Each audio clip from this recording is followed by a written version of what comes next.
আসসালামু আলাইকুম ওয়া রাহমাতুল্লাহি ওয়া বারাকাতুহু। আজকে আমরা গুরুত্বপূর্ণ একটি বই নিয়ে আলোচনা করব, যেটা মানুষের জীবনে জানা এবং মানা খুবই প্রয়োজন। এবং বইটির নামও দেওয়া হয়েছে জানার জন্য কোরআন এবং মানার জন্য কোরআন। লিখেছেন আমাদের প্রিয় রাইটার আব্দুস শহীদ নাসিম স্যার। প্রকাশনায় আছে বাংলাদেশ কোরআন শিক্ষা সোসাইটি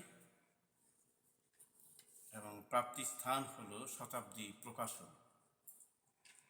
খুবই মূল্যবান কিছু কন্টেন্ট বইটিতে উনি উপস্থাপন করেছেন। তো আজকে শুরুতেই যে দু একটি পয়েন্ট আমরা কথা বলবো, শুরুতেই যে পয়েন্টটি আজকে আমরা জানতে চলেছি তা হলো আল কুরআন সম্পর্কে।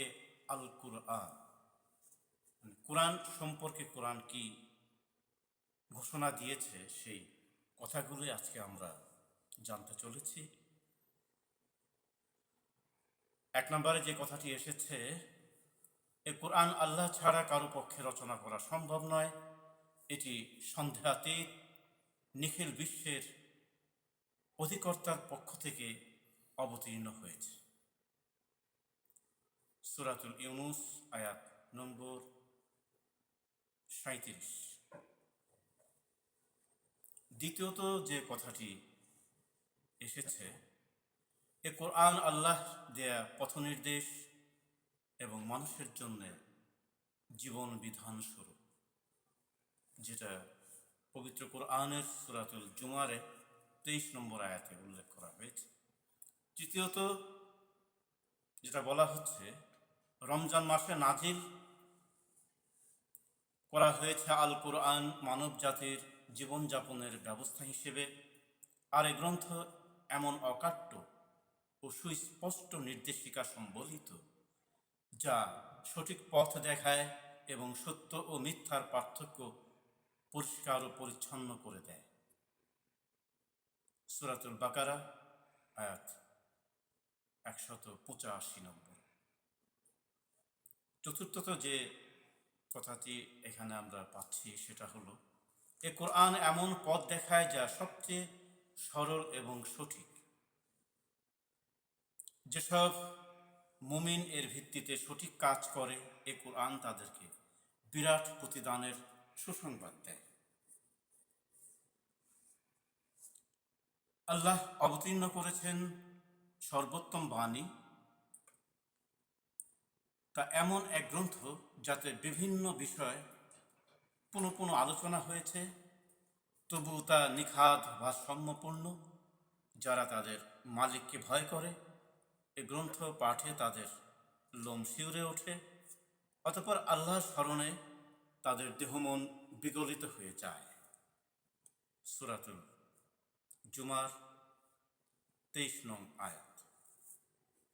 সপ্তমত যে কথাটি এসেছে, আমি আল কোরআনকে উপদেশ গ্রহণের জন্য সহজ করে দিয়েছি। এ থেকে উপদেশ গ্রহণকারী কেউ আছে কি? সূরাতুল কামার আয়াত 40। এরপরে যে পয়েন্টে আমরা যাচ্ছি সেটি হলো আল কোরআন সম্পর্কে রাসূলুল্লাহ সাল্লাল্লাহু আলাইহি ওয়াসাল্লামের বাণী।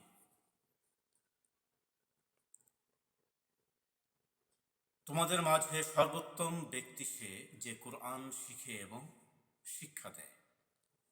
সহিহুল বুখারী। দ্বিতীয়ত এসেছে, তোমরা কোরআন পড়ো, কোরআনের সাথী হও। কিয়ামতের দিন কোরআন তার সাথীদের পক্ষে সুপারিশকারী হয়ে দেখা দিবে। সহিহ মুসলিম। তৃতীয়ত যে কথাটি আমরা পাচ্ছি সেটি হলো, কিয়ামতের দিন কোরআন বান্দার পক্ষে অথবা বিপক্ষে সুপারিশ করবে। মিশকাত। চতুর্থ যে বিষয়টি পাচ্ছি সেটি হলো, পৃথিবীতে যে ব্যক্তি কোরআনকে সাথী বানিয়েছে, আখিরাতে তাকে বলা হবে পড়ো এবং উপরে উঠতে থাকো। তিরমিজি। পঞ্চমত যে বিষয়টি আমরা পাচ্ছি সেটি হলো সকল বাণীর উপর আল্লাহর বাণীর শ্রেষ্ঠত্ব ঠিক সেরকম যেমন সকল সৃষ্টির উপর আল্লাহর শ্রেষ্ঠত্ব রয়েছে। তিরমিজি। ষষ্ঠতম কথা হলো যেটা আমরা এখানে দেখতে পাচ্ছি, কোরআন আল্লাহর মজবুত রশি, বিজ্ঞানসম্মত উপদেশ এবং সরল সঠিক পথ নির্দেশ করে। জামে তিরমিজি। এরপরে যা এসেছে রাসূলের বাণী, কোরআনের আহ্বান এবং আলোচ্য বিষয় নিয়ে ভাবনা চিন্তা করো, অবশ্য তোমরা সাফল্য লাভ করবে। বাইহাকি। কোরআনের চেয়ে উত্তম কোনো জিনিস সাথে নিয়ে তোমরা আল্লাহর কাছে ফিরে যেতে পারবে না। এটা খুবই কঠিন একটি হাদিস প্রিয় নবী আমাদেরকে শুনিয়েছেন। বাইহাকি এবং অন্যান্য হাদিসেও এটা এসেছে।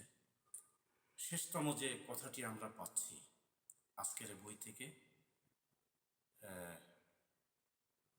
বইটা খুবই চমৎকার একটি নাম, read the Quran to know, read the Quran to follow. আজকের আলোচনার শেষ পর্যায়ে যে পয়েন্টটি আমরা পাচ্ছি সেটি হলো ইবনে আবি শাইবা থেকে প্রিয় নবী হযরত মুহাম্মদ সাল্লাল্লাহু আলাইহি সাল্লাম আমাদের জন্য জানিয়েছেন যে কথাটি, কোরআন একটি রশি, এর এক প্রান্ত আল্লাহর কাছে, আরেক প্রান্ত তোমাদের মাঝে রয়েছে। তোমরা এই রশিকে শক্ত করে ধরো, তাহলে কখনো পথভ্রষ্ট হবে না এবং ধ্বংস হবে না।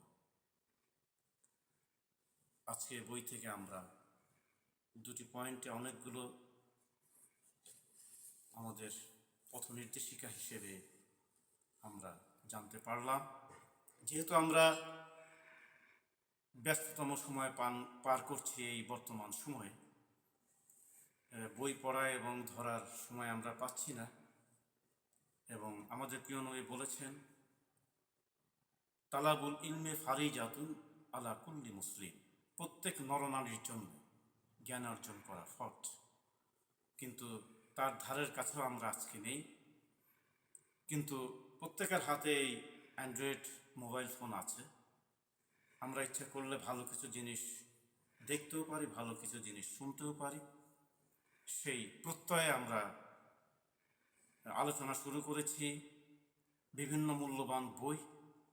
আমরা বিশেষ কিছু পয়েন্ট আপনাদের উদ্দেশ্যে পরিবেশন করার জন্যে।